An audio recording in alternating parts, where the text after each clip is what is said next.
निभाना साथिया का आने वाला एपिसोड बहुत ही ज़्यादा इंटरेस्टिंग और ट्विस्ट भरा होने वाला है, क्योंकि यहाँ पे जो कनक है उन्होंने तो आखिरकार अपनी मनमानी कर ही ली है और सभी फैमिली वालों को उन्होंने अपने सामने नौकर बना के रख दिया है। यहाँ तक कि उन्होंने एक शानदार पार्टी ऑर्गेनाइज़ की है जिसमें उन्होंने सभी फैमिली वालों को वेटर के कपड़े तक पहना दिए हैं। यहाँ पे जो आनंद है उसने तो साफ साफ मना कर दिया था कि मुझे ये कपड़े नहीं पहनने हैं। नौकर तो हम पहले ही बन गए थे, लेकिन बस ये वेटर के कपड़े पहनना बाकी थे। लेकिन यहाँ पे जो गहना है वो अपना दिमाग लगाती है और कहती नहीं आनंद जी, अभी हमें कनक भाभी की सारी बातों को मानना पड़ेगा, क्योंकि अगर हमने कोई भी अगर ज़ोर ज़बरदस्ती या अपनी बात मनवाने की कोशिश की तो वो हमारे साथ गलत कर देंगे। वैसे भी हम ये जो कुछ भी बर्दाश्त कर रहे हैं ना, अपने लिए तो कर नहीं रहे हैं, बा और बापूजी के लिए कर रहे हैं, क्योंकि हम तो कहीं भी जाके रह सकते हैं, लेकिन बा और बापूजी का जो खोया हुआ आत्मसम्मान है उसे हम लोगों को वापस करवाना ही होगा। और जो कनक भाभी हैं, हम उन लोग उन्हें इस तरीके से उनकी मनमानी करने नहीं दे सकते हैं। यहाँ पे जो अनंत होते हैं वो ये कह देते हैं ठीक है मैं ये कपड़े पहनूंगा, लेकिन सिर्फ़ और सिर्फ बा और बापूजी के लिए और कनक भाभी के लिए बिल्कुल भी नहीं। यहाँ पे जो पार्टी में एक जो गेस्ट होते हैं वो प्रफुल्ल देसाई के साथ अच्छा बिहेव नहीं करते हैं, जो कि कनक को बिल्कुल भी पसंद नहीं आता है। फिर वो अपने मन में ये सोचते हैं कि जब प्रफुल्ल देसाई के साथ यानी कि बापूजी के साथ ऐसा कुछ हुआ तो मुझे बुरा क्यों लगा। फिर वो जो गेस्ट होता है उन्हें वो एक थप्पड़ तक जड़ देती हैं, लेकिन फिर उन्हें ये रियलाइज़ होता है कि ये वही लोग हैं ना जिन्होंने उसे धक्के मार कर घर से निकाल दिया था। फिर उसके बाद उनका हाल चाल भी नहीं पूछा था। उसके बाद वो अपना गुस्सा निकालने के लिए जो गहना होती है उनके ऊपर एक गिलास पानी फेंक देती है। यहाँ पे जो आनंद है उनसे तो ये सब कुछ देखा नहीं जाता है, लेकिन फिर भी उन्हें गहना रोक लेती हैं।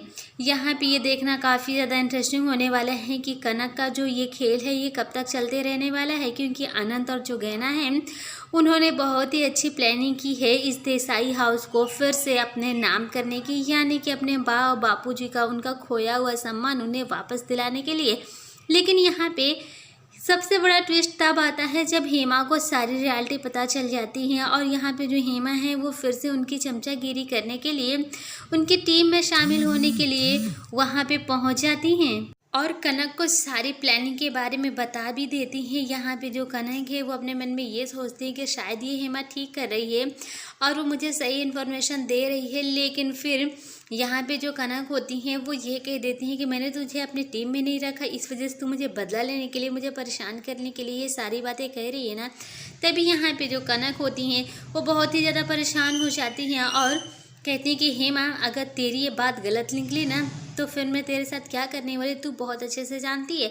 हेमा जो है उन्हें तो पक्की खबर होती है, लेकिन यहाँ पे वो अपने आप को प्रूफ नहीं कर पाती हैं। दूसरी तरफ यहाँ पे जो परेश काका हैं वो हेमा की सारी प्लानिंग के बारे में अनंत और गहना से बता देते हैं।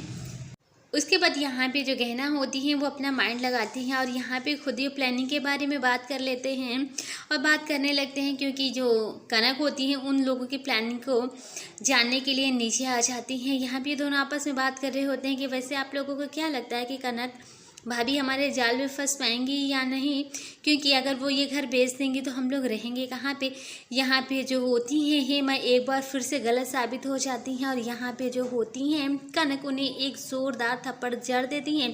तभी यहाँ पे हेमा ये डिसाइड कर लेती हैं और कहती हैं कि अब तो मुझे पूरे प्रूफ के साथ ही कनक बेन के सामने जाना होगा, तभी वो अपनी टीम में मुझे शामिल करेंगे। यहाँ पे जो हेमा होती हैं वो कनक कि सारी रियलिटी विथ प्रूफ बताने के लिए सबूत जुटाने में लग जाती हैं। यहाँ पे जो होते हैं परेश काका वो सावधान कर देते हैं कि तुम लोगों को जो भी करना है बहुत ही सावधानी के साथ करना है। यहाँ पे मिसेस और मिस्टर ईरानी बनने के लिए निकल चुके होते हैं अनंत और गहना, लेकिन उनका पीछा कर रही होती हैं हेमा, क्योंकि वो ये जानना चाहती हैं कि ये जो कुछ भी हो रहा है वो सच है या गलत है। लेकिन यहाँ पे जो अनंत और गहना होते हैं उन दोनों को पता चल जाता है कि हेमा भाभी उनका पीछा कर रही हैं। उसके बाद यहाँ पे ये दोनों जाकर प्यार करने का नाटक कर लेते हैं और यहाँ पे जो हेमा होती हैं काफ़ी देर वेट करने के बाद जब अंदर जाती हैं तो उन्हें ये डिसाइड करने में बड़ी ही आसानी होती है कि शायद उनसे ही कोई गलती हुई होगी और ऐसा कैसे हो सकता है। ये दोनों तो यहाँ पे रोमांस कर रहे हैं। मुझे तो ऐसा लग रहा था कि ये लोग मिस्टर और मिसेस ईरानी बनने के लिए गए होंगे, लेकिन ऐसा तो कुछ हो नहीं रहा है।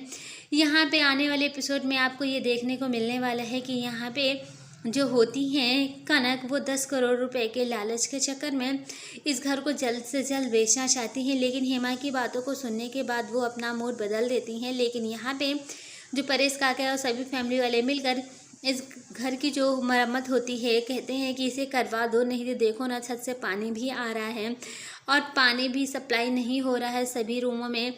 उसके बाद यहाँ पे जो होती हैं उनकी माँ, वो ये कह देती है कि देख, अगर ईरानी लोग को पता चल गया ना, ईरानी बिल्डर्स को पता चल गया, तो वो इस घर को नहीं लेंगे और आधे से भी कम रेट देंगे और इसकी जो भी रिपेयरिंग का काम है ना, तुझे अपने पॉकेट से ही करना पड़ेगा। तो जितनी जल्दी हो सके इस घर का सौदा कर डाल। लेकिन यहाँ पे ये देखना काफ़ी ज़्यादा इंटरेस्टिंग होने वाला है कि जो बा है वो कनक के पास आती है और उनके सामने हाथ भी जोड़ती है और कह देती हैं कि ये जो घर है न ईंट या पत्थर से नहीं बना हुआ है। इस घर को हमने बड़े ही प्यार से सजोया है और तेरे बापूजी ने अपनी पूरी ज़िंदगी की जमा पूंजी और अपना खून पसीना लगाकर इस घर को बचाया है। तुम इस घर को मत बेचो। लेकिन तभी यहाँ पे जो कनक होती हैं वो ये कह देती है, अच्छा बड़ा मोह आ रहा है ना इस घर पे, मैं तो इस घर की बेच के ही रहूँगी, क्योंकि 10 करोड़ रुपए जो मुझे मिलने वाले हैं। यहाँ पे कुछ ऐसी बातें कह देती हैं बा से कनक की बात से बर्दाश्त नहीं होता है और वे एक ज़ोरदार थप्पड़ जड़ देती हैं कनक को तो बहुत ही ज़्यादा गुस्सा आ जाता है। लेकिन वो बा के ऊपर हाथ नहीं उठाती हैं और ये कह देती हैं कि मैं तो कंगालों के ऊपर हाथ नहीं उठाऊंगी। अब ये देखना काफ़ी ज़्यादा इंटरेस्टिंग होने वाला है कि बा के हाथों से थप्पड़ खाने के बाद अब कनक कौन सा नया जाल बुनने वाली हैं। क्या वो इस घर को जल्द से जल्द बेच देने वाली हैं या फिर वो अपना मूड चेंज करने वाली है। दूसरी तरफ यहाँ पे अनंत और जो गहना है वो डुप्लीकेट नोटों की तैयारी में लगे हुए हैं ताकि वो 10 करोड़ रुपए देकर इस घर को वापस ले सकें। अब ये देखना काफ़ी ज़्यादा दिलचस्प होने वाला है कि क्या अनंत और गहना की इस प्लानिंग में कनक फंस पाती हैं या फिर नहीं, क्योंकि कनक जो है बहुत ज़्यादा शार्प माइंड है। वो सिग्नेचर करने से पहले क्या वो पैसे को काउंट करेंगी और सीरियल नंबर पहचान लेंगी और उन्हें ये पता चल जाएगा कि ये जो भी डील हो रही है बिल्कुल फेक है और ये जो पैसे हैं ओरिजिनल नहीं हैं। अगर ये सारी बातें कनक को पहले ही पता चल जाती हैं तो आगे कौन सा मोड़ लेने वाली हैं, क्योंकि गहना से तो पहले ही नफरत करती हैं, साथ में अनंत भी उनका साथ दे रहे हैं। तो यहाँ पे बापू जी के साथ भी वो क्या करने वाली हैं, ये देखना काफ़ी इंटरेस्टिंग होने वाला है। क्योंकि अब टाइम आ चुका है कि जो कनक है उनके अत्याचारों की लिस्ट अब खत्म होने वाली है और घर से बाहर जाने की बारी इस बार कनक की है, क्योंकि अनंत और जो गहना है वो अपने प्लान में सक्सेसफुल होते हुए नजर आने वाले हैं। अब ये देखना काफ़ी ज़्यादा इंटरेस्टिंग होने वाला है कि जो गहना है और अनंत, उनकी प्लानिंग की वजह से जब कनक के सामने सारी रियलिटी आएगी तो उनका रिएक्शन क्या होगा। अब वो आगे कौन सी प्लानिंग करके इस घर में फिर से वापस आने वाली हैं, कमेंट्स करके हमें ज़रूर बताएं। Thanks for watching.